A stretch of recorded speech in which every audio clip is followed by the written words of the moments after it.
if Dennis can. Not if you give If me it's the mounted opportunity close. to talk about a consent agenda Well, let's item. not. No. Denied.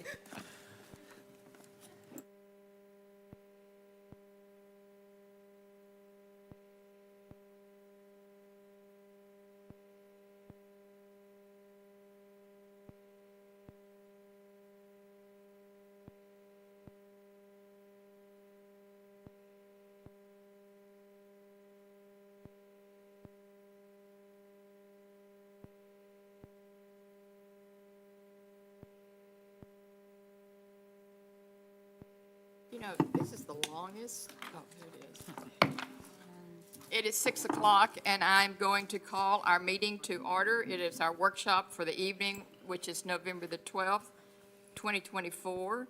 This is the Trophy Club Town of Trophy Club workshop. That's who we are. That's wonderful.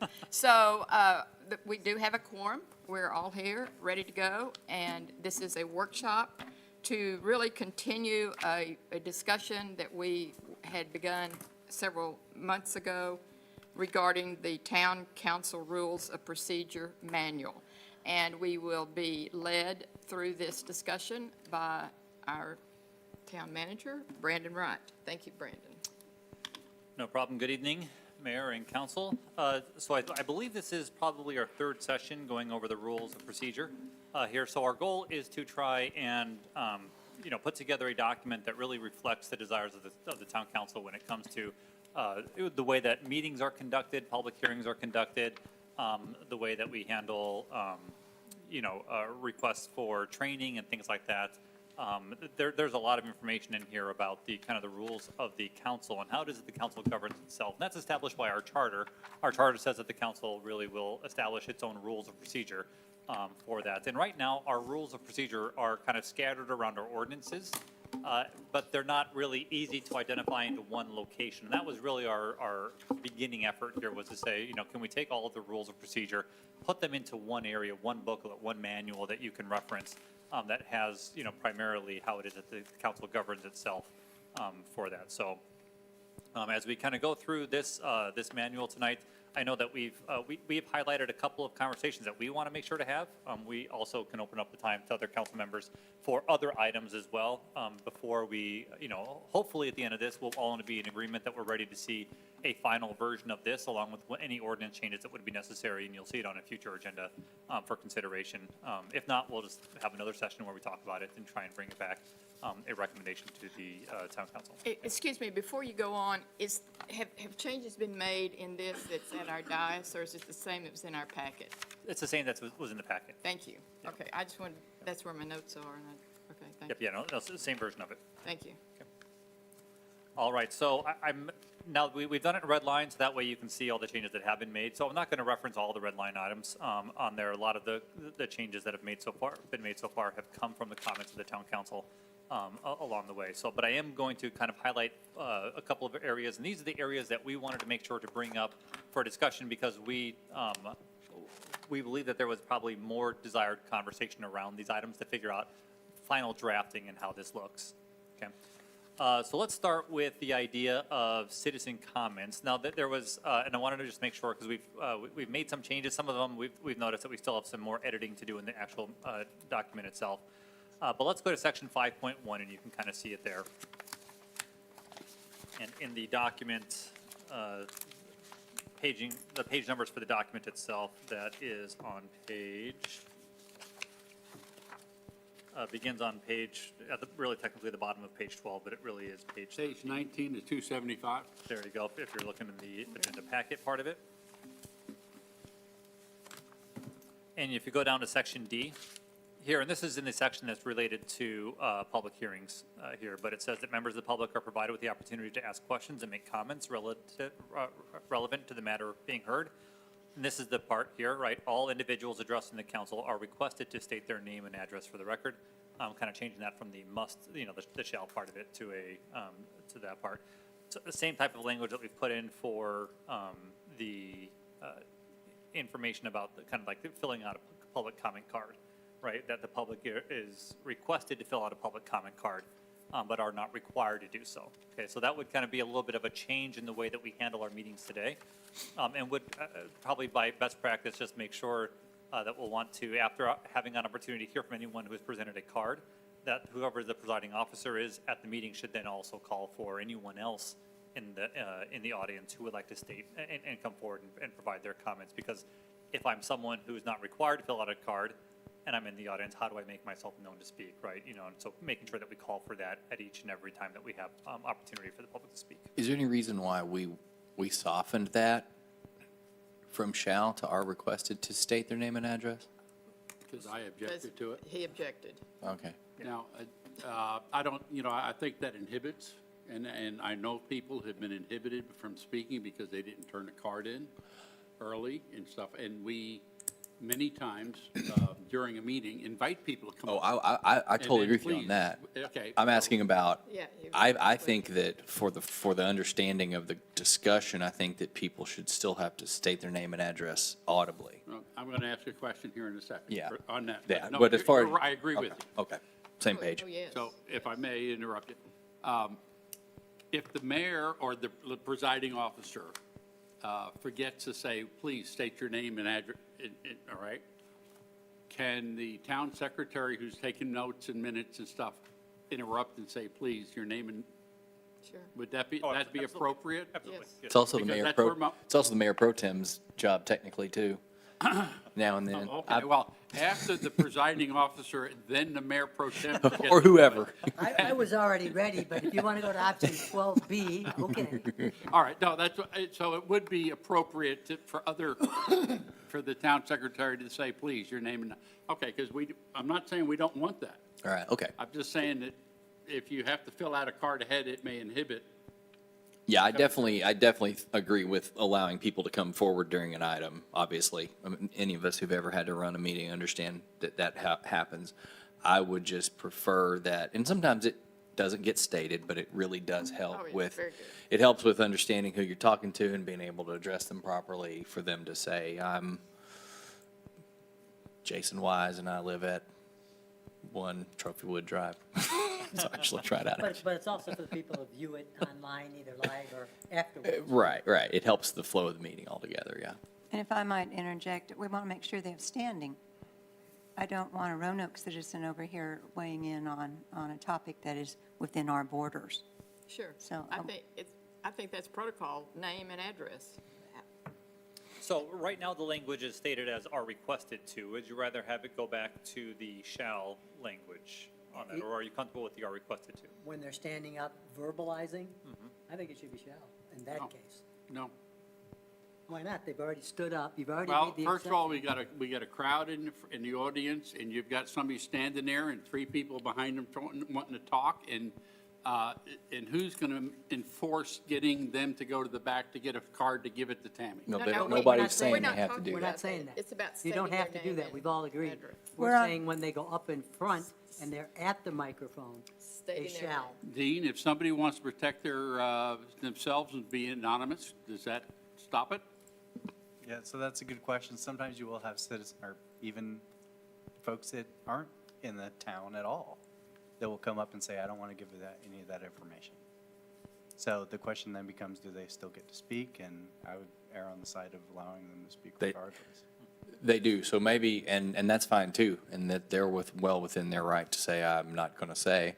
So I think maybe for section D here that we're looking at, perhaps it should read, all individuals addressing the council will be requested to state their name and address for the record, right? Just, I mean, I think part of what we're trying to accomplish here is to reflect what we've all agreed is a good common practice, even though it's not perfect 100% of the time. Like it.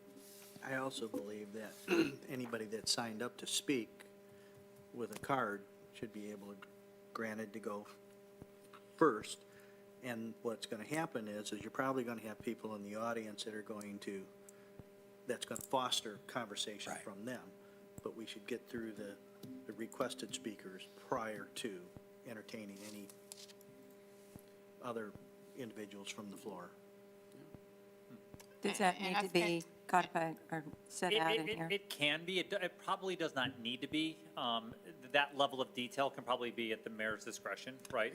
In the way that people are called forward Yeah. on it. But if you'd like to make sure that happens, we can certainly write that language in, so. Well, for me, as the presiding officer up here, for me, I go to Tammy, Read them off. do we have someone to speak? And she tells us who, they come, next, and then out to the audience. Yeah, yeah, and I think that process, we've talked internally about how it is that we would probably like to see that happen, and that's exactly that way. It's called eye on contact. it. And Now- that way, there's a common procedure, right? Everyone who has a card, and then when Right. you're done, anyone else. Right. One- And then close it up. One housekeeping note about item D, since we're talking about it, we are technically in the section governing public hearings, section 5, rather than section 6, which governs all oral presentations from members of the Yeah, audience. So and we we'll might want to create take this. We'll create consistency across Yeah. the document, for sure, yes.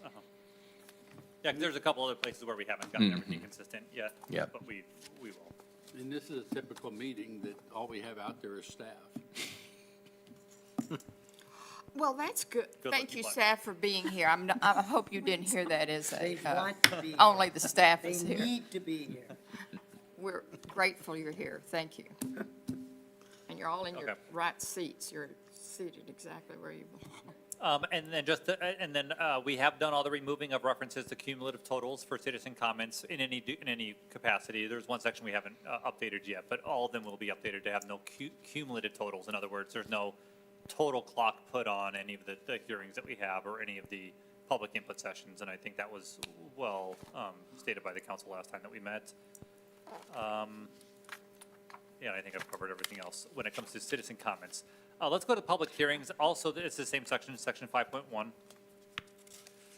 And this was based on the debate that we had last time with the town council. One thing that popped up was related to public, and it's also about public comment, right? But during the public hearing portion, you have the public can come and make comments. Then the question is, are they invited back up during the introduction of whatever agenda item there is for approval, an ordinance, a resolution, or a motion that needs to be made? Do they be brought back up? And so we wrote it so that that would be the way going forward. So an agenda item will have basically two elements to it, right? There would be, so let's say we're considering a zoning case. It would be consider a zoning case, right, for whatever tract of land, whatever it is. First item underneath that would be conduct a public hearing. The second item underneath that would then be consider the ordinance for whatever that is. And they would be indeed different sections of the agenda, right? So they'd be together, but you'd be conducting the public hearing, you'd close the public hearing, then you'd move on, okay, now we're just like any other agenda item, let's move on to the next item, we're gonna now consider the ordinance. And then that'd be read in, staff report if there's needed clarification on that part, but then also public comment would come forward at that point, just like any other process that we have, and then you would go ahead to council debate, and then obviously a motion or consideration. So it would be like, for example, item 6, and it wouldn't be item 6, public hearing, and then 6A, it would be item 7. So we've gone back and forth about the way the software would work with this. I think we can do it as 6A, 6B. Rather, Unless I Tammy think- looks at me weird. Well, we discussed it would be one item listed on the agenda, and then underneath it, A or 1, conduct public hearing. And then 2 or B, consider item. Right. We took that from That's another. consistent with, It's- it's been done that Yeah, way that's the way most we've of the been doing it. time. It's just we- not as clearly So they're two defined, separate 1, 2. items. Correct. I So like the first, 1, we're 2. gonna- Item 1, Yes. we're going to conduct a Yes. public hearing, and then once that's closed, now we're going to move to item 2 Right. and consider this item. And I think that'll be more clear on the agenda for other people to see it, know what's happening. So, Yeah, and, Particularly. when I was chairing P and Z, especially if we had a big audience, I would always try to preclude that and say, One, this is two. the public hearing, action item will come after, Right. you'll have the opportunity to speak at both. and I like it on the agenda. Yeah, yeah, that's cool. Okay. Any other input on that? Oh, not process? on that. Well, I'm sorry, go ahead. Where are you going? Because I Was going to just read through real quick what those changes are, just to make sure everyone's okay with the Okay, good. language as we've presented it so Yeah. far. Okay. And again, rather than get too detailed here in the rules and procedures about exactly how it's going to appear on the agenda, we figured we wouldn't do that part. We would leave it more vague. But it just says a public hearing will be conducted separately from town council consideration of related ordinances, resolutions, or other motions. The public hearing will allow for staff presentations, applicant input, and public comments. The meeting will then move to the next agenda item to consider the subject of the public hearing, when applicable, following the procedures outlined under section 4.10, which is the normal agenda item discussion items. Okay, so then you'd follow the process under that section. Okay. And then below, there's a process for, conducting public hearings. Okay. If you'd go back to, I'm going to say page, there are a bunch of pages, page 16 of page 275, which is procedures for item discussions, 4.10, I guess. What section are you in right now? Just I'm under, easily? it's hard to, 4.10? Is it 4.10? yeah, it's on page 16. and, 16 of Page 275 and Page or nine page of the 9. Page 9 of the document? Okay. Page 9. I want it to go down to E, item E. And it says, "The town staff, the presiding officer, council members may respond to any questions or issues raised by members of the public." So they're standing up here, they're speaking, and they're speaking to us. And so then we, the council, can respond to them. Is that what I'm hearing? So my question is, I think this is so open-ended that you start back and forth, and pretty soon your solution, you're driving to solutions or whatever. Is there a way to say enough?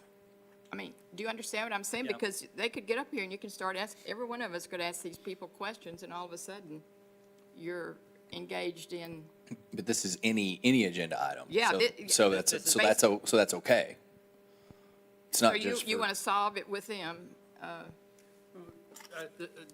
I'm just saying, I to hear me, what you're it's saying, I don't open-ended. disagree, but the presiding officer has the ability to limit discussion per person, if I understand the rules here, for 3 minutes or whatever. No, I don't think we still That's- have that. Well, it's No, we do- later we do on. have- It- we do have- it's- The individual limits are still in there unless the It's, council wants. yeah, it's later, Right. it's in So a 3 different minutes, section yeah. than this. But it depends upon the complexity of you're dealing with. If you're dealing with a PD 30, which is very broad brush, extremely complicated, and would involve all 7 of us, or are you dealing with a consent agenda item that, so Okay. we have, what I'm saying is, I think in other places, there are areas for the presiding officer to control the meeting. Not shorten it, not to limit people's ability to talk, but to facilitate. facilitate it, make it move, if that makes sense. I think It makes it might. sense. I understand that. I'm just thinking that you could also get into a situation where you just have, and you're shaking your head up and down, so would you speak Yeah, to that? I think the point, I believe the reason why we added this particular section here was to make it clear that this is a section that is different from citizen comment, Yes. right? Citizen comment is an area where this is not allowed, right? Right. Where they ask questions, you answer questions. I believe this part was to open the door for that opportunity, should the council want to take it, right? Which is a question up to the council, based on whatever item you're considering. It's not a requirement that you do, right? So if someone comes up and says, we're talking about, drainage in my neighborhood, and I'm here to ask a question about the way that this is designed, that can be answered by Yes, the yes, presiding officer, the council, or staff during the meeting, because it's on the agenda, that's what we're talking about. That was the intent of this Okay. language. And I think in the or- more complicated things, and maybe Dennis brought this up, but think about when we had the guy come Hogan's up from the Glen. pool, for example.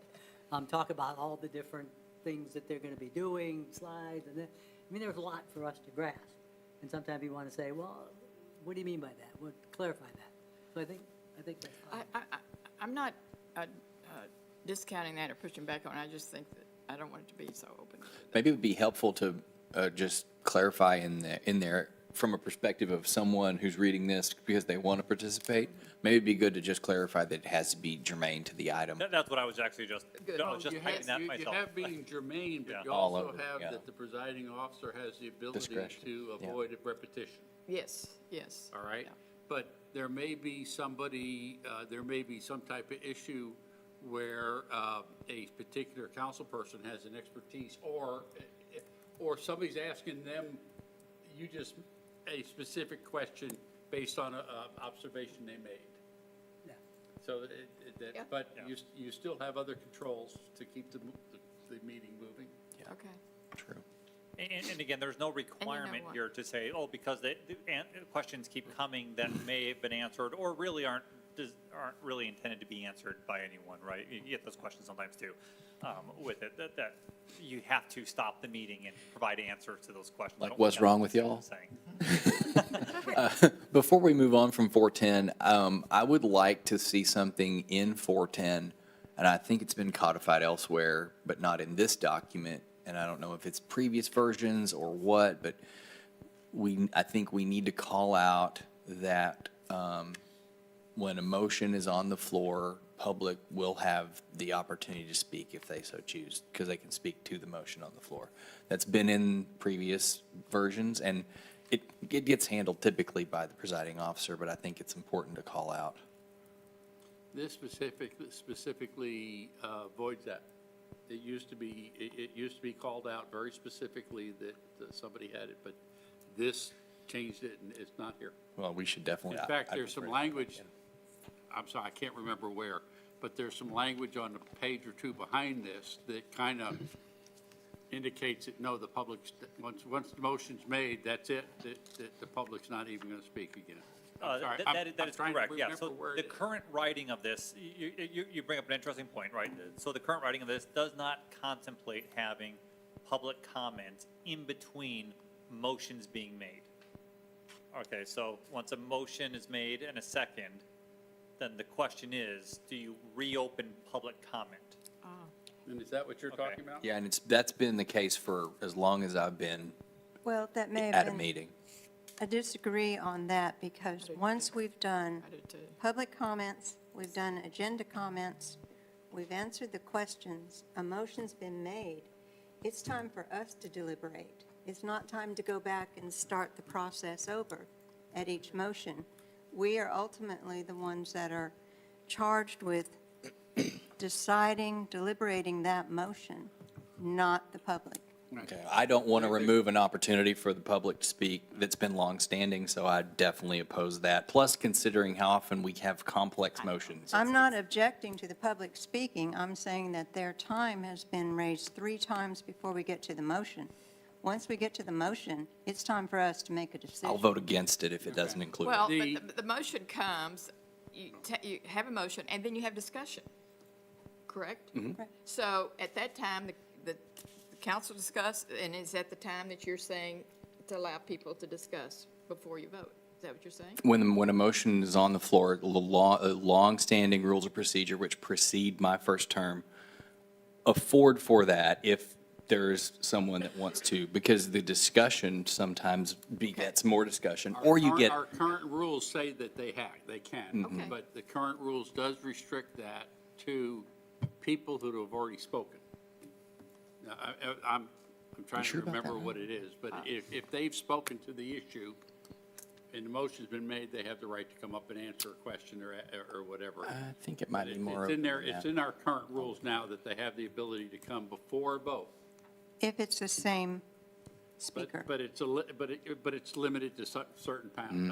I'm sorry, I don't remember exactly what it is. In practice, would- that's But not been I the agree with case. Ryland. I think that once a motion's made, somebody may have a specific thought that they want to opine on and that pertains, once again, to the subject that we're talking about. Okay, so as the presiding officer, I do ask for the motion. We pass it with a second, and then do I say, is there someone out there No, who you would just- like to speak no, to it's- this? at- Or do we? No, you how do just, do that? you just start to deliberate. And then at some point, the presiding officer has to just be in control of the meeting. And you Well- have to, if someone wishes to speak, you ask them if they'd like to come up. They're going to have to notify me that they're wishing to speak. Well, and I think actually there are 2 ways to do Robert's Rules of Order that most people will adopt, right? One of them is you start the idea with the motion of we're going to open up a topic, and then there's a motion on the floor to approve something or not approving, and then there's lots of deliberation, right? The version that we use is a different version of it, right? Where you have open the item, discuss, talk, public comment, at the very end, motion, second, and then you go to vote on that part of it. And that, so there's not usually a lot of deliberation between first motion, your motion, your second, and then going to vote. And so what I guess I'm hearing you say is, Rylan, you're opening it back up to discussion after we have discussed it. Or as a part of the discussion, there's a discussion. They've already commented. Have you found it? Well, the section that the. I'm going current- off of 12 the years of watching practice- these meetings, though, also. Well, No, okay. The practice of the council is not following what the current rule is. So your current rules say that you will make a motion, you will make a second, you'll have discussion, then I'll open it up for public comment.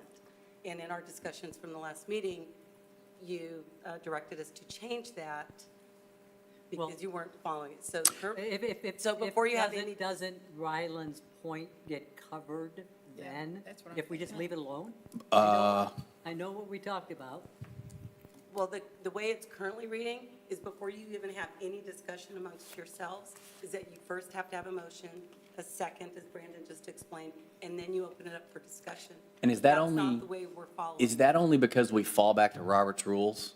That's Robert's rules, and that's how it's Right. written in your ordinance. Show me the ordinance where that says in the ordinance, which It is section? Under section 103, 1.03.038. 038, parliamentary motions. So it's in, And then go down a little bit, where was the section there?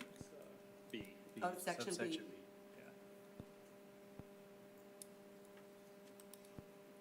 the mayor or presiding officer should invite a motion from the members before debate. Should, not shall, should. So I don't know that our practice is necessarily in violation, but we might be not in keeping with the spirit. All I know is that when we have a motion on the floor and we're discussing a motion on the floor, a lot of times that begets productive discussion that sometimes includes the public. Not often, but it does. I'm reticent to make changes that limit that, even if it's not very commonplace. I did not bring my old rules of procedure, but somewhere in our rules of procedure, it says that before a vote will taken, that certain members of the public will have a, doesn't say they have to, but they will have a chance to talk, and I can't find it. But, Yeah, and I the- could the- be the wrong. question here is not- I mean, this It's is. not it's not that the public is not being provided opportunity to speak. The question is when. When and Right? how, That's yeah. the question being, so it's not about whether or not the public gets to participate in the meeting or not, right? There's lots of And opportunities really, how for many that. times The do they? question is when and how many times. Correct, exactly. Yeah. Yeah. Okay, so where are we with this So decision? let's go back, Brandon and Tammy. Why did we decide to change it? What was that discussion that led us to here? And it was primarily that the current practice of doing it was more natural for the council on that. And that's, it's just preference. It really has no more reasoning than that, right? That you would like to get to the motion after having discussed the item, heard from the public, and then make a motion, as opposed to starting the item with a motion that kind of brings it to the floor that then you discuss. So our current, what you're talking about, Dennis, is in 103.035B, or I'm sorry, 103.035E. And it makes a reference to a speaker that can speak prior to council discussion and then prior to the vote. So there's a Okay, lot of. I'm sorry, I did Yeah, not and that's know. what you I were just thinking knew of. that they had Yeah, that opportunity. there's a lot, but there's a lot of implication, a lot of implied behavior in here. Right. And we're not super There is. good But about. but the other thing is, this nailing whole down process exactly what. is meant to take from there to there and put it all together. That's what, Yeah. that's what Brandon's Yeah. trying to create, Yeah. and I agree with that. And the ordinance, we'll get to it, but the ordinances will be altered to conform to this. Correct. At that time. But I agree with you. The essence is the public has the right and should continue to have that right to do it before we vote. Well, also, again, the presiding officer has the power, are they not, to allow people to speak if they Right, want to speak. right. So we can have the processes in place so we all know what the process is, but it's still, And in the last 2 It's years, still you at the haven't moment. had that, No. there hasn't been an issue It's un- that yeah, would. it's not that very would common. create it. But there will be over time. yeah. That's what we're But it- creating yeah. for. You know, one thing that you could do is add in here the language that allows for it, right? That says, you know, after a motion is made, that the mayor may invite more public comment. Yeah. I think that's appropriate. Maybe a I'll go way to along with handle that. that as opposed to making it mandatory Right. in the process every single time. Right. 'Cause I agree. That gets to your question of when do I say it and Yes, how? I like that. Yeah, no, I Yeah. think that's totally Yeah. fine. Okay. And again, I do not think that any of us are in a position of wanting to cut information input Right. from the residents. No. And we're not so controlled by the Roberts rules that we cannot divert from that a little bit when we need to. And Mayor, Correct? Is that true, Attorney? Yes, that's Okay, thank you. if I can just ma'am. interject again, I'm not trying to limit either. I- I'm just trying to noticed. keep it from getting chaotic. I agree. At some point, the presiding officer needs to make that decision if it's going to be made. Exactly. Don't write it in the process to create an automatic loop every time we make a motion Okay. and finish Yes. discussion. Yes, yeah. Okay, I agree. Y'all okay down here? Everybody all right? Yeah. Okay. By the way, I think I found a typo on No. Impossible. E, back to E. It should You be did. issue, not Issue. issued. We already have that. You got that one? What about H? That doesn't really make, council members may word motions in any common manner provided. That you may word them, you may speak. May word motion, oh, I wasn't reading it correctly. Got it. And what's Sorry. clear to you may not be clear to me. That's Okay, thank you very much. I got it, thank you. Okay, let's move on to appointment committee. I've received a couple of questions about What page are you on, please? appointment committee. Oh, I forgot to write I the know. agenda. Oh, Hold on, let me find it. It'll be quick. Oh, appointment to the back. It's at the end. It's Where at the is it? end. Never mind. Yes, it's near the end. Yeah. Page 21, Okay, thank you. 9.1. Page 28 is 275. Page, what page was it on again? 21, 21. 9.1. Thanks. 9.1. All right. So the Code of Ordinances requires, has noted that the town council every year appoints an appointment committee. And then the responsibility of the appointment committee is to make recommendations to the town council about who to appoint to various boards and commissions. So, and I want to make sure, because I've gotten some questions about, well, what are some other methods of doing that, right? What, if we were to not do it that way, what would be different ways to do it? I've come up with 4 ways that I have seen it done in various capacities for that, and I'll just kind of bring those up. So right now, I'm going to go from kind of the least number of people involved to the most number of people involved, right? So number 1 is you have a council liaison and a staff liaison who interviews individuals and makes a recommendation to the town council, right? Right now, we don't have council liaisons. So that would be a process that we would kind of go on. So sometimes it's just, you know, if it's going to be planning and zoning, then the person who makes the recommendations are planning and zoning, whoever's the liaison for that role, and the staff liaison get together, they interview people, and they make a recommendation to the town council. A second method would be setting up the council subcommittee, which is what we do right now. This is our current practice, right? You set up a council subcommittee, they interview individuals, and then they make a recommendation to the town council. The third one is you have the entire council do the interviews with every person who wants to interview that process, and then the entire council makes a recommendation to the council, right, for consideration at a future meeting for those individuals to be appointed to boards and commissions. And the fourth way would require some changes to our ordinances where we're legally able to do it. But that is that you would change it from a system where right now, where they are appointed by the council at large to where they're appointed by individual council members.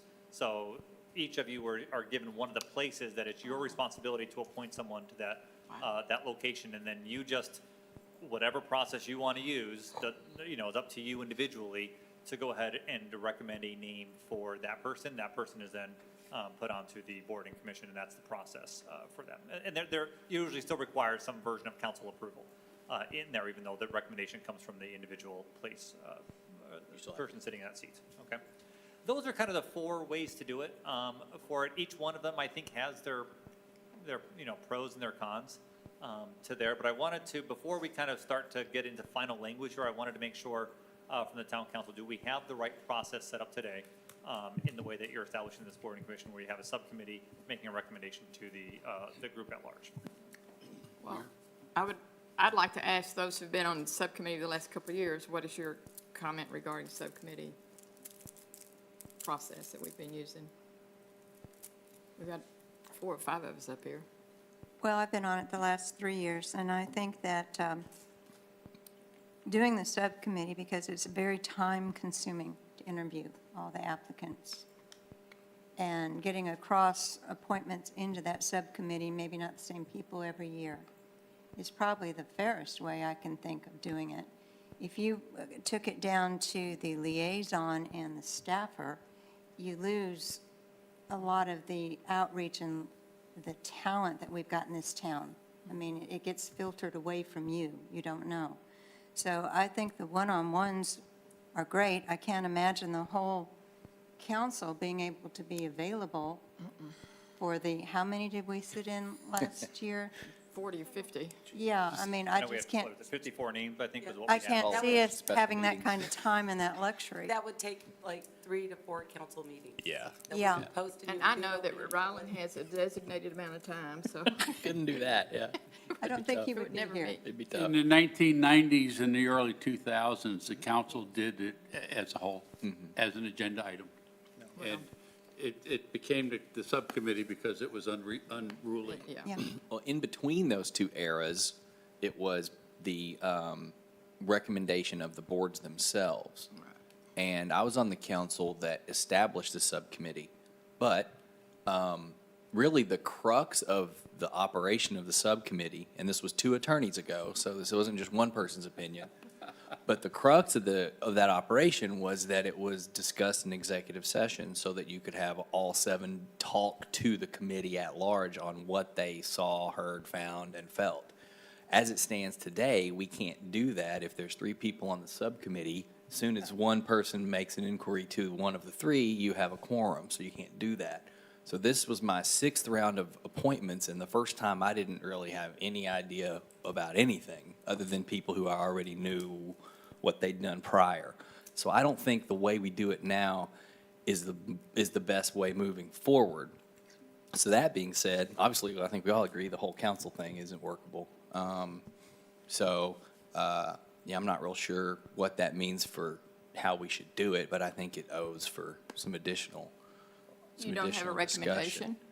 Not particularly. I'm sorry that I helped invent the subcommittee on the pretense that it would be allowed in executive session. I wasn't the attorney, so it wasn't a, In the last 2 years that we've not used an executive session for the selection of the. right. We don't need to. But- We bring them to the Well, council. but I need to, because I'm not going to just sit up here and talk about people Well, in front of everybody. I'm just not going to do that. I think we all understand why we don't do that in practice. Dean, legal? So advisory boards, you cannot do executive session. Right. But And- quasi judicial appointments, you can. Yeah, and I mean, and that's fine. I'm not saying you shouldn't have the opinion you have. I'm just saying that the operation of it was established under the idea that it was allowed.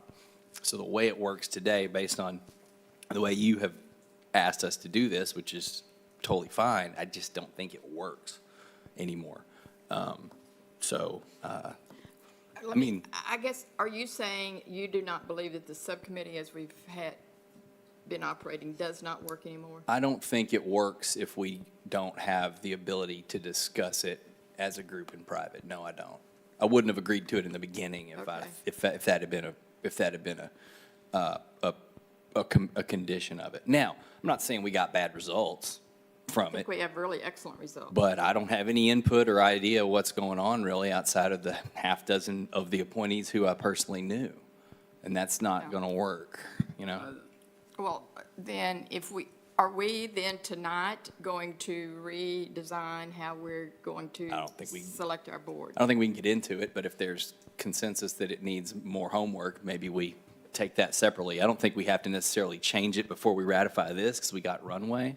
But Mayor, I like the subcommittee, and I hear what you're saying, but at the same time, based on that thought of being able to discuss it in private, it ain't gonna happen whether or not it's the council as a whole, whether or not you're a subcommittee, whether or not the liaison does it. So, I may sympathize or emphasize what you're saying. I don't see a solution to it.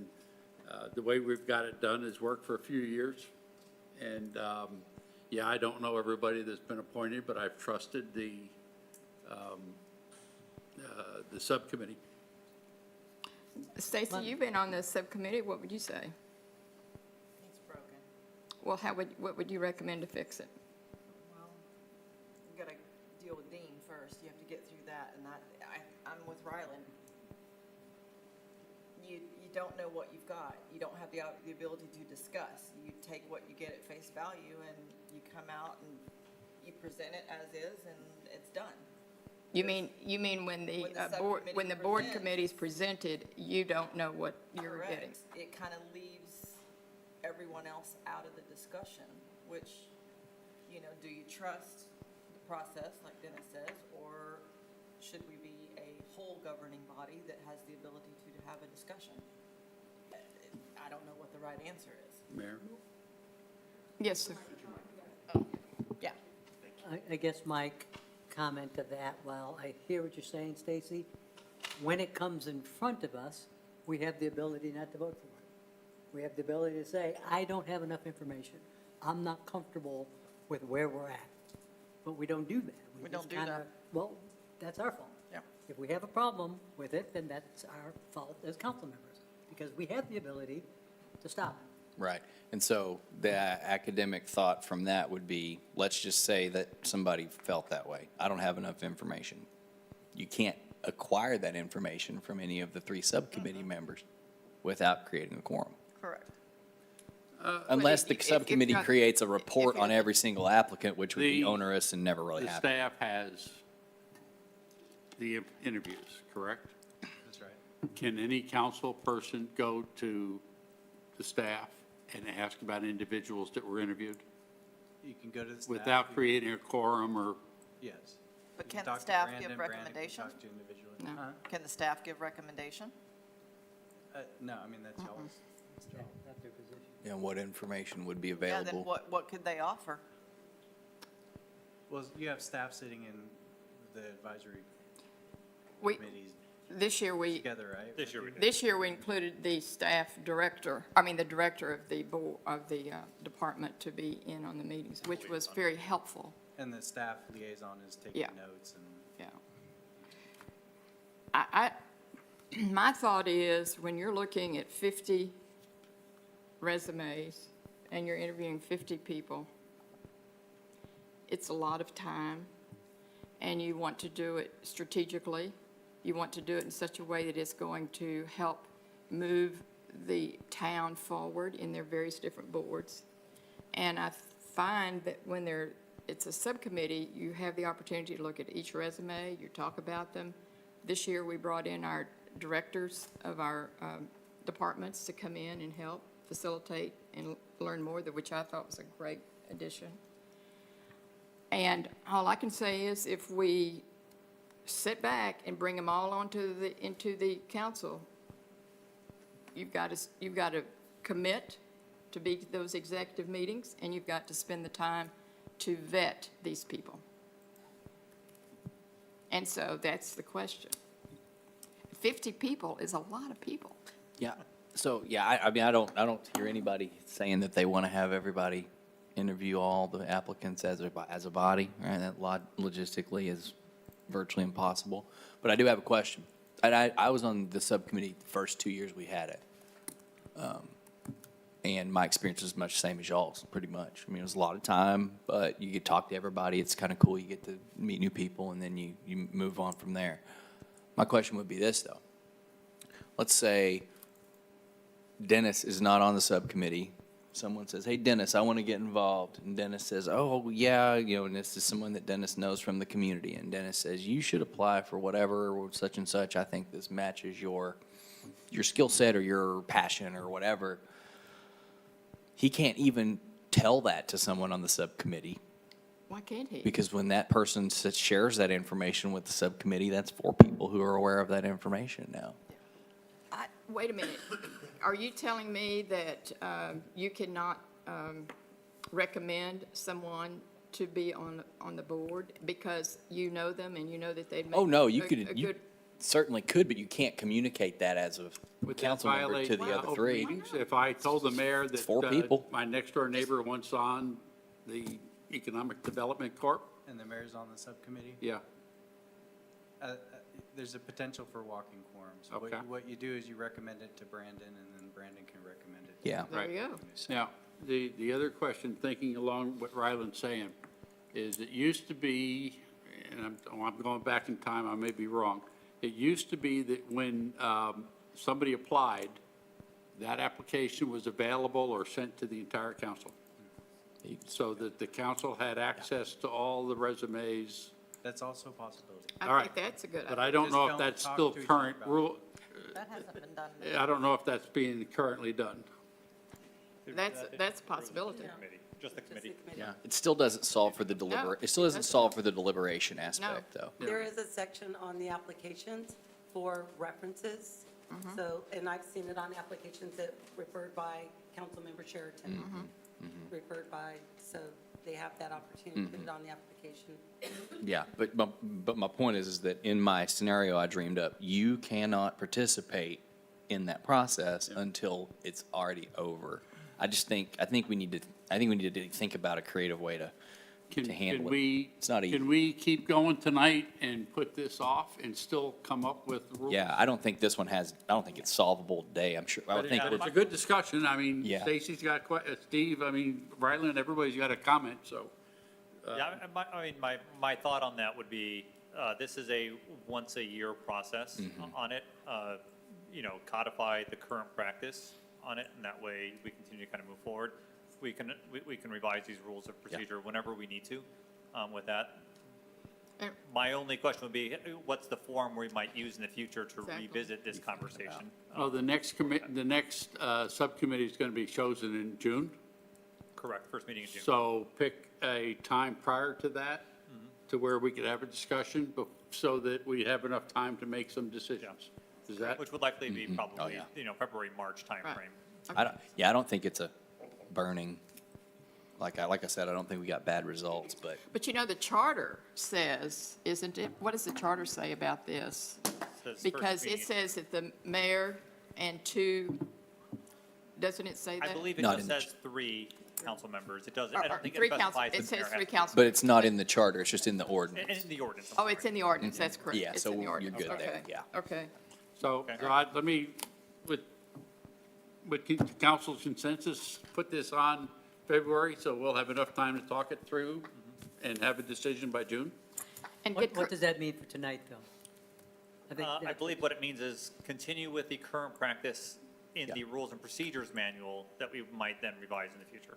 I would recommend we take it separate from getting this, rest of this document approved, right? We become might a as part well. of our board People are manual, already actually. seated under that process now anyway, and Correct. I don't It's think anybody's consistent gonna, with our current ordinances and yeah, stuff. nobody's gonna like, it's not like a showstopper more as it is just a future discussion item, probably.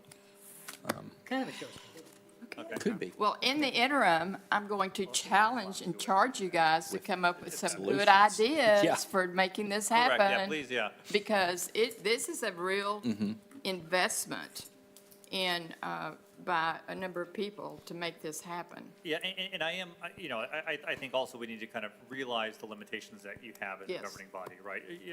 As Ryland's mentioned a couple times, there are some things we cannot get around, which is the whole group having a conversation together in open, about someone's histories and things like that is not something you can get around. Yeah. On that. So the question is, what's your best alternative to that? So I challenge you with that question, what's the best alternative to that situation? Because we can make anything else work, we just can't make that first thing happen, right? Right. Okay.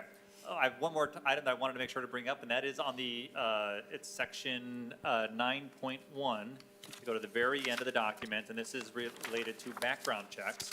Yes. Previously, we had mentioned the idea of having background checks. We've Yes. added some language to that section, providing for kind of 3 requirements in the process. Number one, that a person who's interested in serving on a board or commission, that there would be a background check and specifically looking for this information.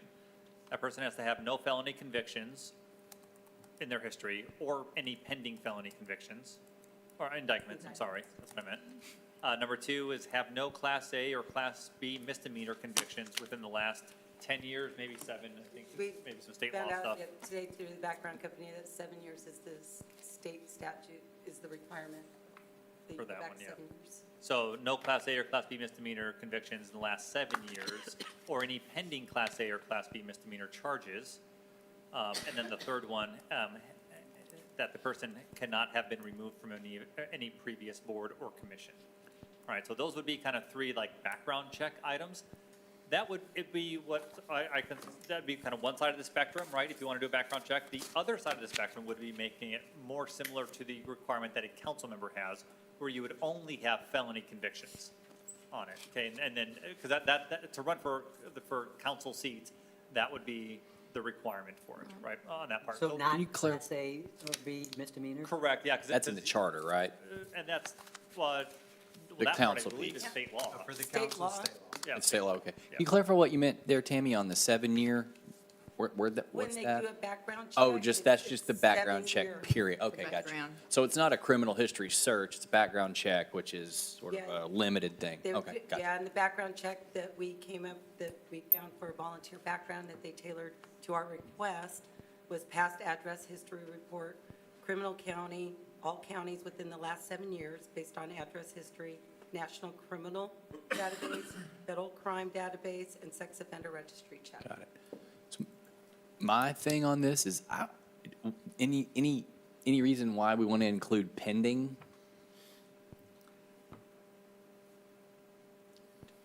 The only question is, do It's a- you want to know? It's a major corner case. Right, right? do you want to Like- know in the process of selecting someone for a board and commission member? So it would be, so maybe maybe it is good to know, but it might not necessarily be a thing you want to disqualify. Define pending. Eligibility, yeah, that's something that, Yeah. if you're not convicted of something, is that really, is that technically fair or not? My only other thing is that the range of misdemeanors is like wide and broad, and it could be as I don't want to belittle it, but it could be as small as disorderly conduct or as big as assault. So, I mean, there's, if you've got an assault conviction, I could do without you. I don't care how long ago it was. And so I'd like to know that. Maybe that's not, I mean, that's where I'm land on that one. But yeah, I'd like to clean up the pending piece just because I don't think if something isn't made it through the courts yet, it shouldn't preclude somebody necessarily. Then you'd have to put a provision in that if it occurs during the course of their tenure, are you going to be able to remove them then? Obviously, it's a eligibility requirement. Correct, yeah. How are you going to find out? We can remove anyone for any reason at all. This is just codifying a process. That's another thing we need to address is that I don't know where it's written, but it is written somewhere for any reason or no reason at all. That is in there somewhere, someplace. So we don't need to worry about can we. This is more about how to do it transparently. No, it's written in there. Is it still written in there? Well, true, good point. Yeah, I think But it this is, is but this is application. about This is not transparent. after the Yeah, fact. eligibility, yeah. This is application to Yeah, get. and this would be something that where if someone were to, the way we would put this in the ordinance is if someone were to have, let's use the misdemeanor one, right? Or, the Class A misdemeanor. Let's say that comes up, right, that person would then be ineligible to continue serving in that seat because it is a requirement. It'd be the same as I move out of the town. True. Yeah. Right, I'm now ineligible for that reason. Okay. So what do we want to do? What are you asking to do, Rylan? Well, I think there's one question that's been introduced so far, which is the pending one. Yes. Is the council interested in that? Yeah. And the second one is, do you even want to do it at all? I think is kind of the question. I think we do, and I think we need to deal with violent convictions.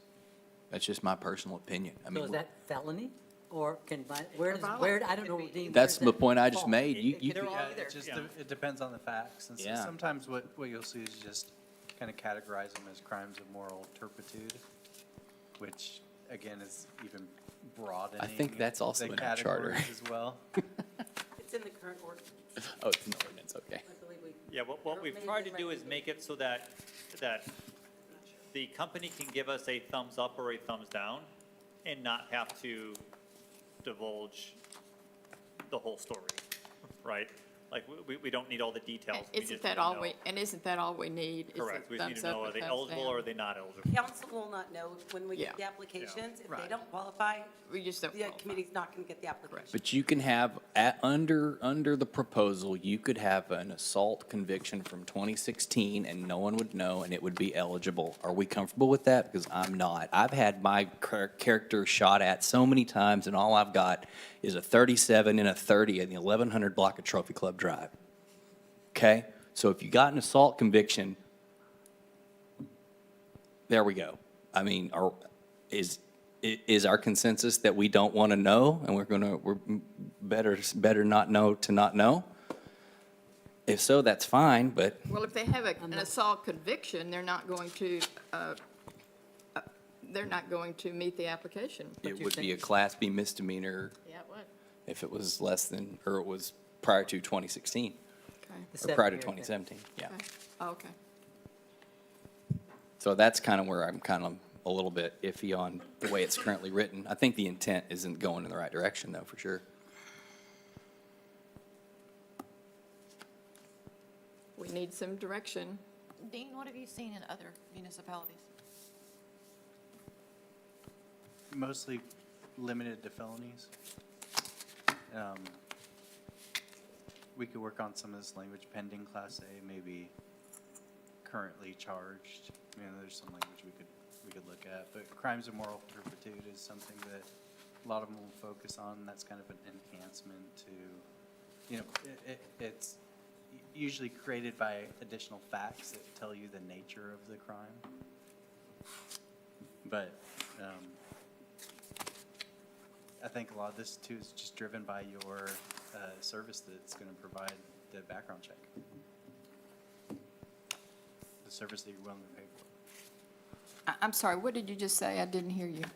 So some of this is going to be driven by the service that you're willing to pay for the background check. Okay. To give you an idea, Okay. for the items that I listed Yes. earlier that we looked, Uh-huh. it's $25.50 per person. So we average from $1,300 to $1,500 a year for background checks for court applicants. Yeah. And it's the same company that does our employee backgrounds. Okay, and that is a consideration. We will be increasing our fees to $1,500 at least for That'd probably be over background, max, yeah. background checks. Well, that's what they're already at, because we did them this year, right? No, we No? did not. Okay. This No, will be we the, haven't approved any. this is the Okay. first year, yeah. All right. Okay, so would we be comfortable with Dean writing this as to the way it needs to be for us in this piece, Rylan? Yes, I think that at the end of the day, that's going to be where we land. It's going to be on the Okay. attorney's recommendation. But if we have potential exposures, like what I just described, I want everyone to be aware that that needs to come out in our own individual subcommittee or council appointment vetting process, such as, because the law cannot cover everything, because like Dean said, there's a lot of things, there's a lot, big difference between some things are felonies, some are misdemeanors, some happened 7 years and 5 days ago, and on and on. So I think it's good to be aware of what things could fall through the cracks, because if we're going to have something in an ordinance, it does need to be, I think, endorsed by our attorney in a way that is feasible to be enforced and dealt with operationally. So Dean, are you comfortable with taking the feedback you've heard Yes. and drafting? Yep. Yes, sir. Okay, is everybody good with this? Stacy, you good with this? Jeff? Dennis? Luann? Yes. Anything else? We have 2 minutes. I have a little something, in section 6, generally, it's a little hard to follow if there are portions that pertain specifically to the public comment portion of a meeting where others address more just the generic sort of expectations of how people should talk to or address council. And also, Which section? it would be 6. 6.2. Let me find it here. 6.3, it's on page Oral 16. presentations? Yeah, so 6.2, 6.2C, or is 6.2 intended to apply only to citizens' comments, or is it intended to apply to any time the public is addressing council? I believe the intent is anytime the public is. Okay, and that's how I took it. So if that's the case, I think C is probably not But that's gone. Oh, well, no, I'm sorry. relevant then, because it addresses questions which has already been addressed elsewhere. Yeah. See, I took that to be the citizens' comments. Right, so that's my, I So, think, and I yeah, that may took take it a little. later cleanup. on, it's discussed here Yeah, in a it's couple just places. it's just a protocol, how to, Yeah, I think Like it's generally, protocol for the protocol. public in general. Yeah, so that C then, questions, if any, should be directed, probably doesn't need to be there anymore, right, based on what we had conversation earlier. 6.3, citizens' comments and right to speak, if we could split those up, because citizens' comments is its own sort of section of the meeting, right? Right to speak, again, applies to everything. I think that would help understand it, or help people understand it better. just make it another heading. Right, and I also think, this is more of an opinion thing. Let me find it. Sorry.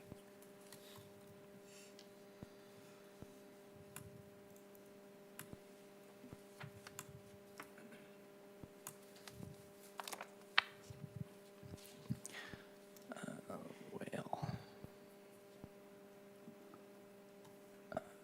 Okay.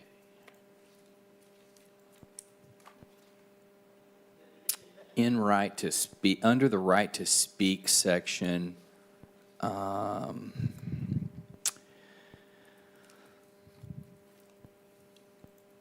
we need to change Where you at the, specifically, Ryan? Page under 16. 6.3, there's a new paragraph, right to speak, which The we were very talking bottom of the about. page? Yeah, bottom of page 16 of the document.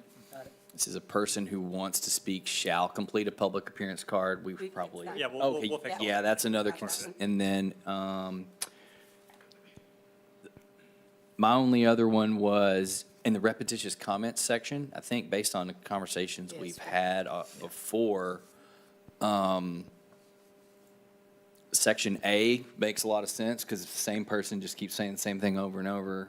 But I think section B, this is an opinion thing, section B, I don't like to discourage. If there's 10 people and they all have the same opinion, I think all 10 should be encouraged to speak. I mean, if that many people show up, I don't think we should say, sorry, you were eighth in line, I don't want to hear you. Obviously, the chairman has discretion, as we've said before, but I'd prefer not to codify 6.5B if we can at all avoid it. Well, but it also, though, gives the group an opportunity to designate a speaker, so they're not everybody coming up and saying But in the same. past, the chair, presiding officer, mayor, whatever, has many times said, please Yeah. get a spokesman. Of course. Right. Yeah, I think, and the way to probably work around that is to take the prohibited out of the title of 6.5. Because it just addresses, Oh, yeah. because B says Yeah. they're encouraged, so Yeah. nothing's prohibited, it's Yeah, I just like taking it, encouraged. I like deleting prohibited. Yeah, and then I think that was all I had. Sorry, that was kind of minutia, but, Yeah, that's true. Good job, Ron. thank you. I tried. Anybody else? I tried my Or best. Any other comments? It is 7:02. I'm adjourning this workshop, and we will reconvene in about 5 minutes. Makes it, give you 5 minutes, please. Okay.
late, now he's slow. There's none always. Just giving him all the ammo. And don't forget old. I did not That do is that. probably true. It's 7:09, and I'm going to call our Town of Trophy Club Town Council meeting to order. It's November the 12th, 2024, and all are present. Just, don't you have a wonderful council? Be sure when you see your council people out on the street, say hi, thank you for their service. And I want to also welcome all those who may be online. And I'm going to particularly welcome Daniel Wilson. He's told me today that he watches the online meeting, so I said I will call you out, Daniel. Hello, Daniel. Thank you. And we just appreciate everyone being here tonight, and we look forward to the evening together. So I would ask that you stand, please, for the invocation by David Empoy, and we appreciate you being here. Thank you very much. Again, I'm a chaplain with the Methodist Digital Systems. I serve at the South Lake campus. If you're passing by, stop by and say hello. We are happy to be part of this gathering. May we go to God in prayer. Our loving, ever-present God, the creator and sustainer of our beings, we thank you that, God, this evening you brought us to this gathering to be co-workers with you. Bless the leaders of one land, that we may be people of peace and people of love and kindness. We pray for the president in the office. We also pray for the president-elect, the cabinet, the governors, and all states, mayors and cities, and all the administrative authorities, that you grant them wisdom and grace in exercise of their duties. We specifically want to pray for our readers in the city of Trophy Club, that, God, you keep them in good health, and you send upon each one of them the spirit of wisdom, charity, and justice, that with steadfast purpose they may fulfill the service that, God, you've called them, and promote well-being of all our people. We pray for the unity in this land. We pray for your protection, God, and upon your city, take care of our children, take care of our schools, take care of our churches, and every citizen that dwells within our limits. Grant us your peace and walk with us, because with you we have a purpose. We pray all this, trusting in your faithfulness and your ability. In Jesus' name, amen. Amen. Please, I pledge allegiance to the The flag of the United States of America and to the republic for which it stands, one nation, under God, indivisible, with liberty and justice for all. Honor the Texas flag. I pledge allegiance to thee, Texas, one state, under God, one and indivisible. Thank you.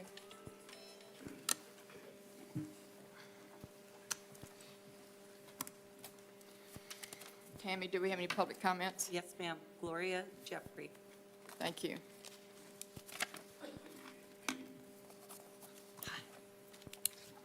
Good evening. My name is Gloria Jeffrey. I am a resident here in Trophy Club, and I recently I'm ran- sorry, Gloria, would you please give us your address?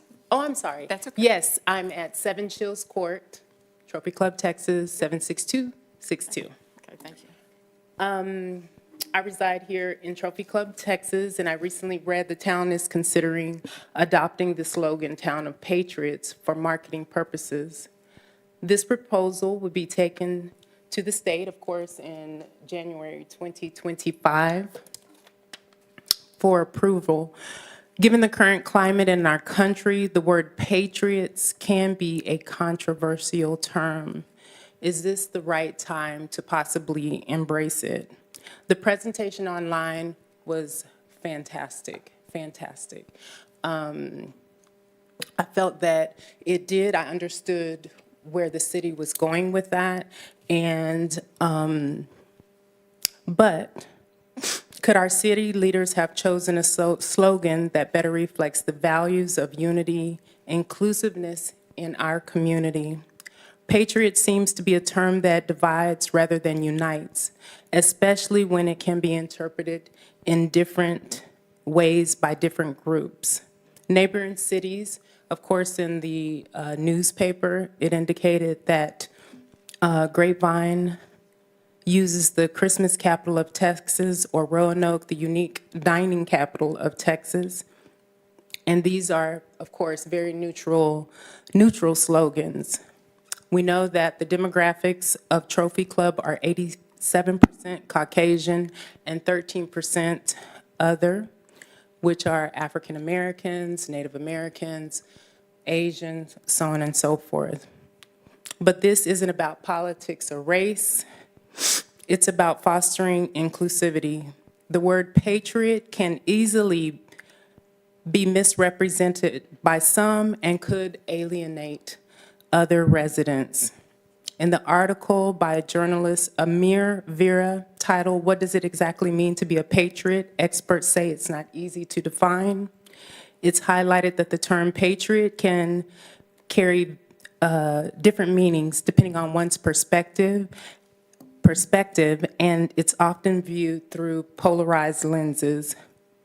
Was it considered that this slogan might be perceived by all members of the community possibly negative? Will it attract or will it repel people, and could it affect our city's growth? And does it truly reflect inclusive, welcoming environment, an inclusive and welcoming environment Trophy Club wants to promote? Some slogans possibly that could be considered: town where patriotism lives, town where patriotism resides, town of service, town of good citizens. I've lived here for 6 years, and I'm from a family of military servicemen and women. Over 25 members of my family on my mother's side and my father's side have served in the military and in law enforcement. I'm a person who is for military, is for service individuals. I thank all of our service people, all of our military, all of our firefighters, anyone who does service type of work. I respect them. I'm very patriotic. I love living here. I have wonderful friends here in Trophy Club. I came here because it was a safe place to be. I'm sorry. I just want that. I just want for the members or the people or the town that I live in to definitely take me into consideration. I don't know if many of you have seen me. I have walked down Indian Creek all over Trophy Club with my little white dog. And one day I had an individual say to me at the top of their lungs, and I can still hear them say, "Hey," and they use the N-word. I never would have guessed that that would have happened here in this particular city, but it did. And those are the people that I do not want to move here. But they latch on to that word. And that's the only reason why I came here tonight, is so that you can take into consideration what that word means to a lot of people. And long after we are gone, long after we've left our positions, what will our children say? Will we be socially sensitive? And so I leave you with that. Thank you. Thank you.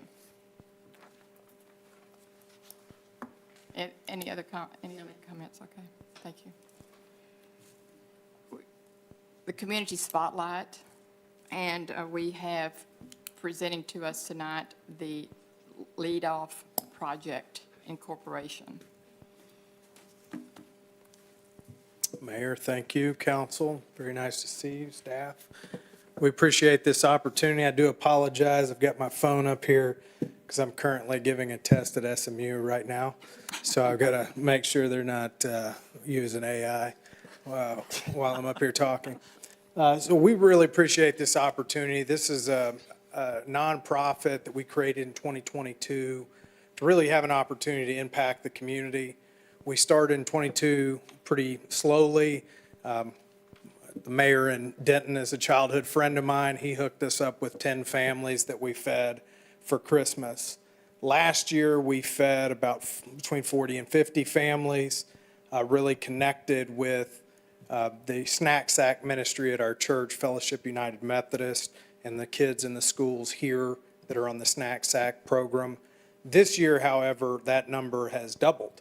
So there are a lot of people in our communities that are hurting, and we're trying to do everything we can to give the holiday season, both Thanksgiving and Christmas, a little bit of a break for them and give them an opportunity to have a good meal and sit down and have fellowship with their family. So I'm going to stop talking for a minute to turn it over to the rest of our team for a second, but just wanted to say again, thank you so much for having us and giving us an opportunity just to share a little bit about what we're doing. I'm sorry, what was your name, Yeah, sir? please introduce yourself. That's a Christian. great point, and Yeah, I just shot right through that. Sorry, Yeah. council. Christian Denny, we live at 15 Timberline Drive here in Trophy Club. And your family names? They're going to. Okay, good, thank you. I'm Ginger Denny. I'm the wife and the mother. I have been responsible for the Snack Sack program at Fellowship since 2019. If you're not familiar, it is for the free lunch kids within the school district. That number has just doubled year after year. It's just getting worse and worse. We have upwards of 170-something kids now who are in need of, like, sometimes daily food just in the classrooms at school. We supply snacks for them to go home over the weekend. So we'll deliver on Thursday and Friday. They have food for the whole weekend. And if it's like a long weekend, then we give extra food for that time.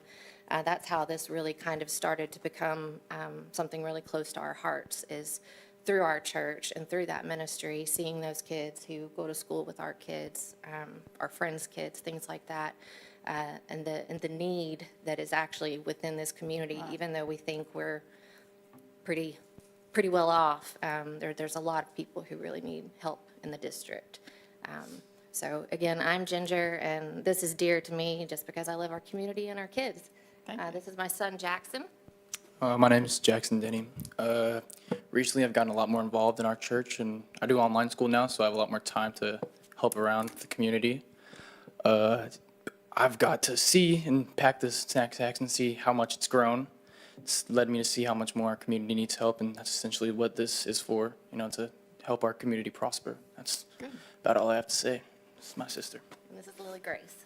Hi, I'm Lily Grace, and I just wanted to say that it makes my heart really happy to help people who are struggling and are in need of help. And with my church's help, I get to see the amount of kids at my school who are in need of snack sacks. And that's all I have to say.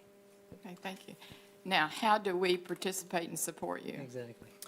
Yeah, so we have established a GoFundMe page that I'm more than happy to share with everyone. And that's really what we're hoping is to share the message, whether you donate to what we're doing in our community or you just donate to some other cause to help people. It is a difficult time this year for a lot of people, and we're trying to ease that up. So I'd love to share that with you all, and maybe I can send a link to someone and it can be shared more For those broadly. that might be listening, what is the GoFundMe page? Yeah, it's a Lead Off Project GoFundMe page. I can pull the link and say it out loud in 1 second. I should have had that up. Busy teaching. Now, Yeah. may I, while you're doing that, when you say in our community, so all of your meals are within Trophy Club? Not just within Trophy Club. Okay, that's what I wanted to clarify. Not just within Trophy Club. A good amount are at Lakeview and Medlin here. Okay. But a lot of what Snack Sacks, which is an individual of, it's not together with Lead Off. It just Okay. happens to be Okay. a volunteer thing that I run at church. Okay, We also help Roanoke. okay. Yep. So it's gofund.me/18B59DE9. So that's our GoFundMe link. Like I said, if you could share that or help us or help others, however it works, so we can all get out there and make things a little better for folks. Okay, thank you. Thank you all. Any Thank other, you. wait a minute, any other questions, y'all? Anybody? questions? Okay, thank you. We appreciate you it. all so much. We have a number of organizations, foundations in this town supporting and serving others, and we appreciate it. Thank you for sharing with us. Thank you so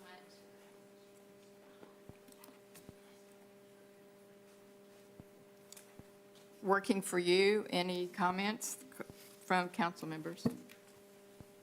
Mayor? Yes, sir. I'd like to say Veterans Day yesterday, we had a ceremony over at the Trophy Club Veterans Park. Someone said over 100 people were there and attended, and I think it was a success. And I want to thank those who attended and those that participated. Mayor, can I give a shout out to our own council member, Mr. Sheridan, who was the MC and did an absolutely fabulous job. So Dennis, thank you. Appreciate it. That was good. Thank you, Steve. Anybody else? Anybody have something to say? Louis? Mayor, you going to talk about the Breeze? Breeze coming up on December 14th? I mean, Brandon? The wreaths. On yours? Yeah, but If not, in December 14th at Medlin Cemetery, there's also very patriotic in remembering the veterans that are buried in Medlin. Wreaths of America will be putting in wreaths on the graves of veterans. Okay, anything else? I'm going to share an opportunity I had this past week. At Fellowship Methodist Church, in fact, the preschool invited me to come for a day of patriotism, and they asked me to teach 4-year-olds how to vote. That was fun. So at the end, they learned 4 things. They learned, number 1, what their choices. Number 2, they learned they could vote only once. That was a challenge, so vote only once. Then, number 3, they had a ballot, which they had a little box of their 2 choices. They took it to a booth to vote. And then the third thing they learned is that their vote is secret. They're not supposed to tell anybody. And the 4th thing is they learned to put their ballot in a box. And then at the end of the day, they received their results and got a I voted sticker. It was a great experience for the kids. And 1, 2, 3, 4. Vote once. It's a secret. So we had a great time. So, other comments? Okay. Mr. Brandon, sorry. Very good. You're All not right, so Brandon, a you're couple Mr. of Wright. updates. Yep, a couple of updates for this evening. First of all, we have the Toys and Tots program that is going on right now, run by the U.S. Marine Corps Reserve. This program provides toys to children whose families can't afford gifts for Christmas. The police department and fire departments are serving as collection sites for new unwrapped toy donations all the way through December 16th. They can be dropped off in person, or you can even mail it if you'd like to the police department at 1 Trophy Wood Drive. Your support will help brighten a child's holiday season and spread Christmas cheer to those in need. We are also having our small area plan open house next week on Monday. There are 2 times for that. One's at 12 o'clock, and then the other one is at 6 o'clock. Each of those are 2 hours long. So from 12 to 2 and from 6 to 8 p.m. on Monday, November 18th. This is focused on reimagining the development along 114 corridor near Trophy Wood Drive. It's part of the town's long-term vision to enhance its visual appeal, promote economic growth, and create vibrant spaces for both businesses and residents. So we invite everyone to take advantage of that. There's an online survey for you to take as well if you go to our website and take that survey. We've had over 300 completed surveys at this point, which is fantastic. I think, and I remember right, but our Facebook page with the video itself has been viewed like 1,500 times or something. Yeah. So it's been viewed a lot on that, so we're It's getting on a lot of great YouTube. traction. It's on And YouTube it's on as YouTube. well. The YouTube one, I think, has been seen about 600 times. 400. Sometimes I go a little big on the numbers. 400, 600. The other ones were mostly accurate. Letters to Santa. Good news, the big guy himself, Santa Claus, has asked for help from our Parks and Recreation Department to help make sure that he gets letters this Christmas and that they're safely delivered to the North Pole. So our Parks and Rec Department is accepting letters to Santa. They'll receive a reply from him in return even. Make sure to include your return address, Christmas wish list, and a little bit about yourselves. Letters can be dropped off between November 25th and December 17th at the North Pole mailbox located in front of Town Hall or at the Trophy Club Fire Station. And then also our Holiday Lights contest is going on. Don't miss out on the fun as we celebrate the holiday season. Nominate yourself or your neighbor for this fun holiday activity. Staff will judge all nomination homes in 7 categories. Participants may enter their home as well as a neighbor's home or a home they have seen around town. The contest will run from December 1st through December 18th. You can find more information about that on our town website. Upcoming boards and commission meetings on the 14th, this week, in 2 days, it's on Thursday. We have our Crime Control and Prevention District meeting at 6 o'clock. November 20th, we have our Economic Development Corporation meeting, also at 6 o'clock. And then on December 5th, our Zoning Board of Appeals meeting will be at 6 o'clock as well. Invite everyone in the community to come and participate in those, as well as a couple of other activities that we have. Breakfast with Tiffany's coming up on November 18th at the Tom Thumb Starbucks. We also have gingerbread house decorating happening at the Trophy Club Fire Station on November 30th. And that will be from 9 to 10:30 and then from 12 to 1:30. So 2 different sessions for that. Thanksgiving holiday hours. Our offices here at Town Hall will be closed in observance of Thanksgiving starting at 12 o'clock on the Wednesday, November the 27th through November 29th. And then our next town council meeting, we don't have a second one in November, so our next town council meeting will be held on Monday, December 9th, and that begins at 7 p.m. We also have a special town council meeting that will be held on Thursday, December 19th. We do have one item that you'll need to consider a little bit later on for that. That'll be at 10 a.m. in the morning, and it'll be just for one topic. So that's consideration of the Inverness project, the construction bid for that. Any questions on those items? But otherwise, that's all I have. Thank you. Okay, thank you. Okay, so we thought it'd be helpful if I provided some information to general public about tall weeds and grass. The Code of Ordinances provides that grass or weeds that grow or accumulate to a height greater than 12 inches are prohibited. The town has declared them a public nuisance. That authority comes from your home rule authority. It also comes from Chapter 342 of the Health and Safety Code. In addition to that, it also comes from the Texas Agricultural Code, and that is Chapter 61. And in that code, it generally preempts home rule municipalities, all municipalities, from regulating seeds. But then it says, but there's an exception. If you go and you look in Health and Safety Code, you can declare certain nuisances. And so some of the reasons for the nuisances prevents mosquitoes, prevents pests and vermin, also prevents site obstructions on roads. And so those are all good reasons to regulate tall weeds and grass. If anyone's looking for where this ordinance is, again, it's Chapter 8 in the Code of Ordinances. Interesting. I noticed where Roanoke's is 10 inches in their ordinance. Yeah, there are some municipalities that go with 10. For the Yes. most part, there's 12. I had an attorney friend whose claim to fame was taking one of these cases all the way up to the U.S. Supreme Court. Really?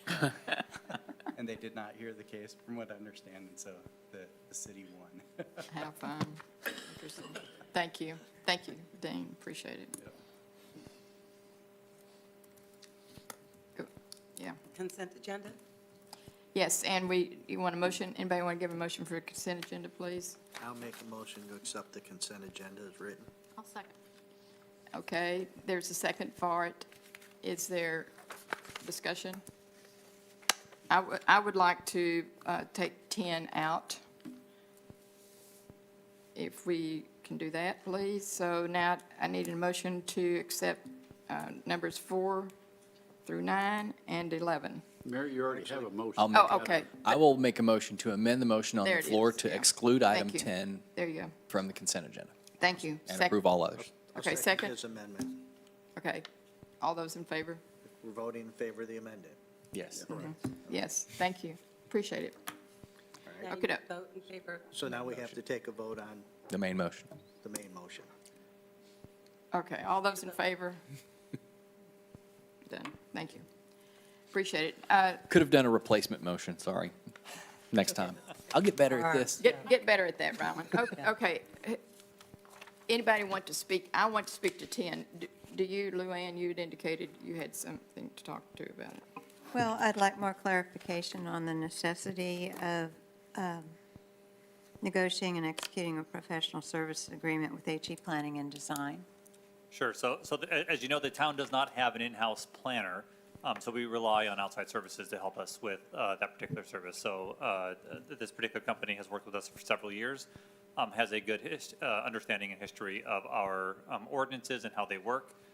For that, I don't foresee in the upcoming year a lot of large zoning issues, right? We'll have small stuff that comes up every now and then for this, but nothing as far as, kind of rezoning major areas, new PDs, things like that. I don't foresee anything that's coming up in the pipeline for right now. But this service is used by staff actually on a more ongoing basis than you might think when we get questions about, is this a permitted use on this property or things like that.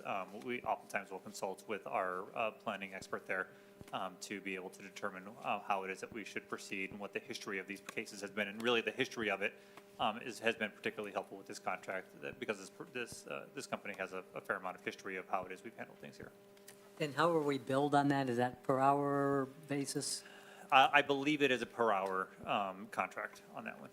So it's a maximum 30,000. Correct, yeah, and I wouldn't expect for us to get anywhere near that amount, to be honest. That's what I wanted to know, yeah. Okay. And I guess I missed it. We've been working with this company in the past? That is correct, yes. Okay. Other comments on this? Luann, did you? Thank you for the clarification. Thank you. Yeah. That's what I wanted clarified too. Thank you so much. I appreciate it.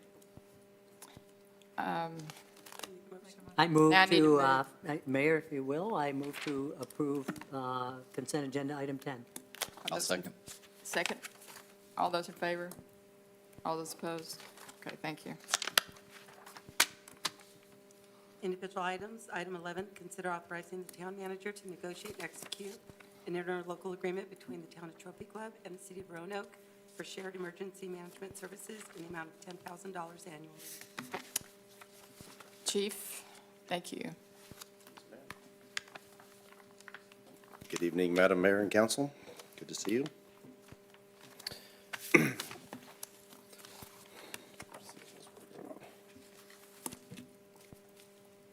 I need to hit the next button? Down. There we go. All right.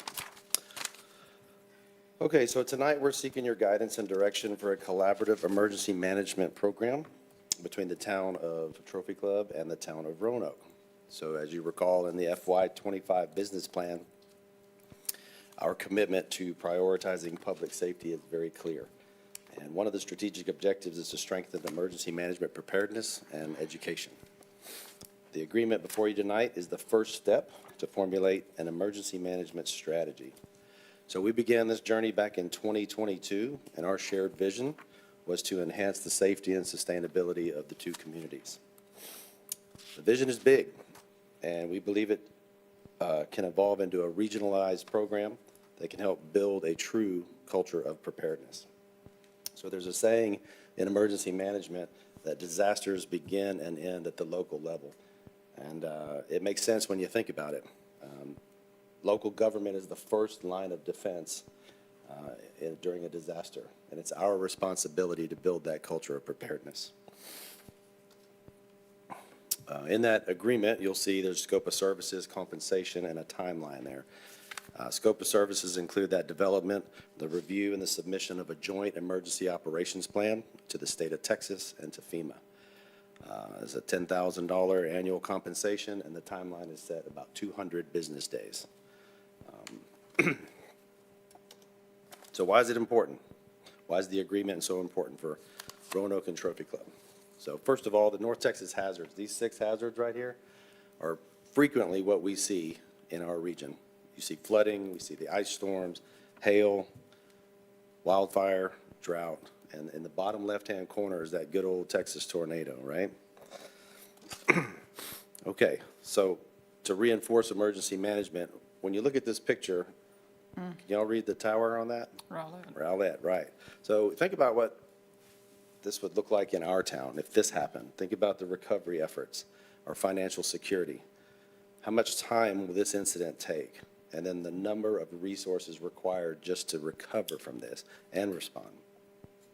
And during all of that, somebody has to manage that. So that's a very big responsibility. In 2022, when we were strategizing and trying to build that partnership with Roanoke, this happened on December 13th. The National Weather Service had 14 tornadoes confirmed in that area right there. And I'll draw your attention to the middle section right there. It's where the 6 tornadoes, that little string of right there, it goes from Tarrant to Denton County. And if you look at that map, that bottom line of Denton County, that's exactly where we are, right? So what happened that morning? You guys probably remember.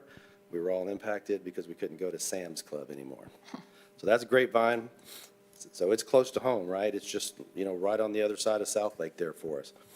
But that hit, that was an economic impact for them.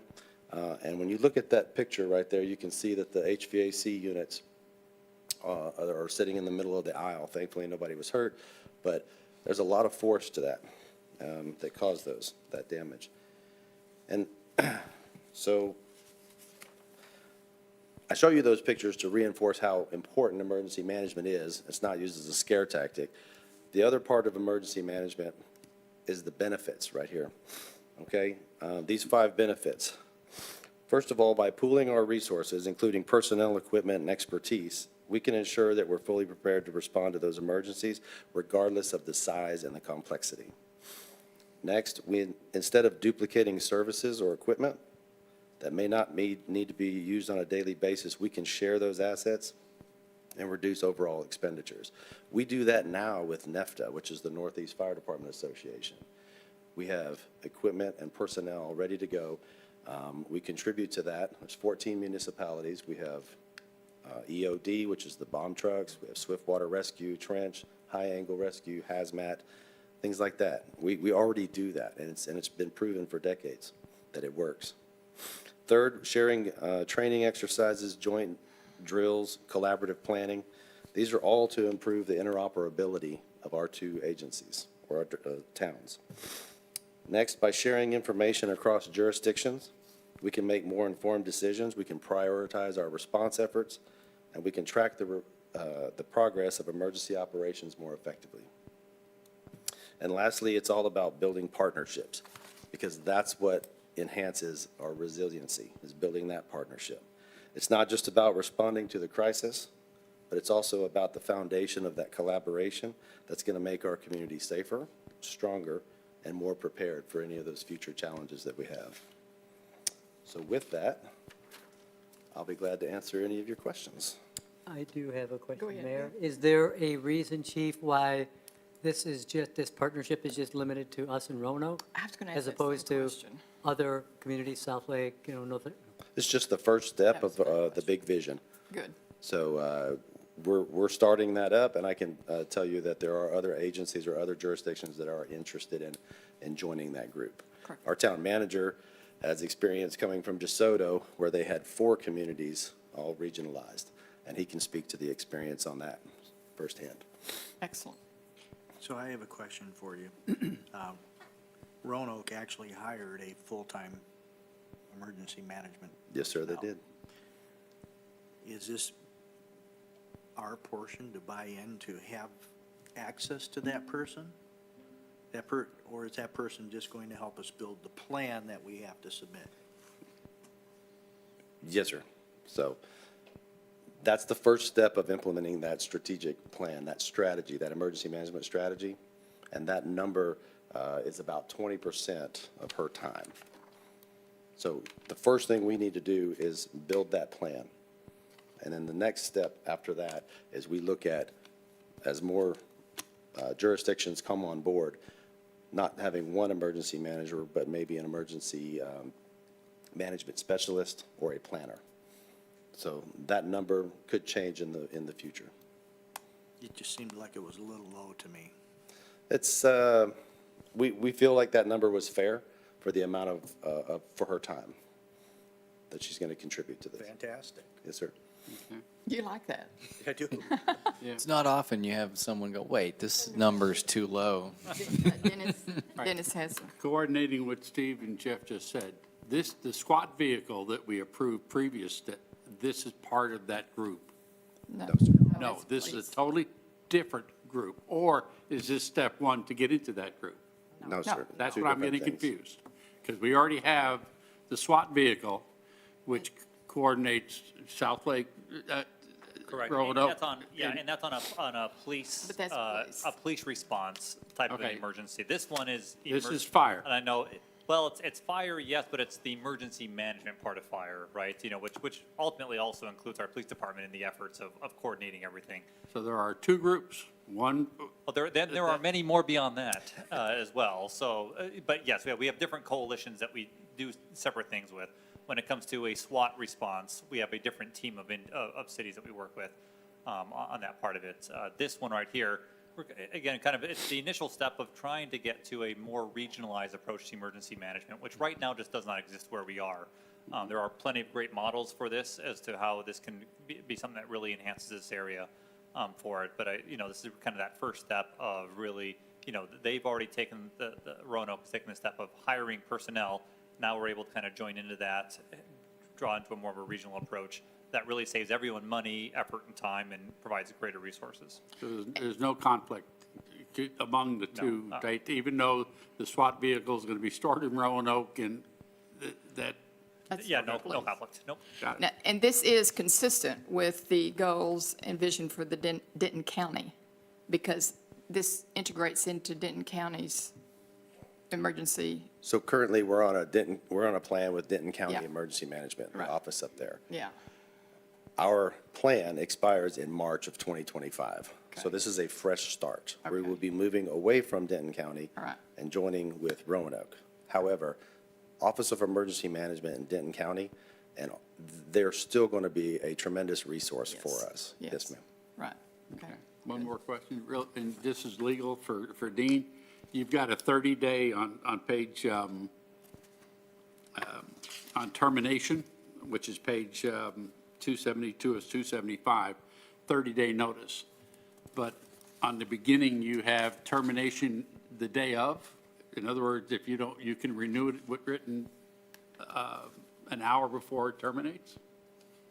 The way it's written up front? On the first. On the page? first, where it says 1 year renewal? Yes. Oh, okay. Yeah, so the termination clause is just, that's notice of termination within 30 days at any time. Okay, so they don't coordinate. So this could be, not saying we would, but according to the Section 2 term, this could be terminated 1 minute before it expired. Sure. Yeah, Yeah, okay. I mean, if that's what you want to do, so. I'm the saying, interlocal but agreement. this says prior to expiration, period. That's all it says. And then later on, you had the 30 days. Okay, I didn't know if there was a conflict there. Thank you. Here's, let me Double check Look it. at it. see.